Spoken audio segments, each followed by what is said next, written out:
Saya sampaikan satu masa tu, saya berdoa. Waktu Zuhur tu saya kata, ya Allah, apa sekalipun rezeki akan datang, saya satu benda je saya doa. Jangan, kalau boleh saya nak sangat ada kaitan dengan menulis dan juga bahasa.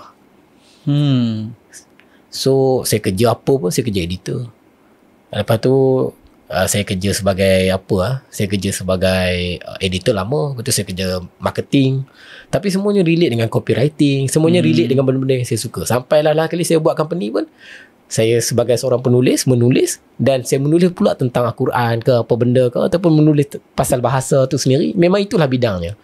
Kalau buku pertama hari dulu tu, berapa terjual total? Saya tak ingat. Sebab itu penerbit lain.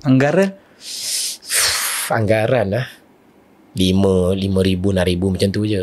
Tak adalah 5,000 untuk like buku pertama kira solid lah kan? Tak ya. Untuk orang yang tak dikenali maksudnya. Ya, solid. Sebab kan? selalunya buku ni, kita nak tahu buku tu boleh hidup lama ke tak. Kalau Prince 1000 tu habis tak dalam masa 3 bulan?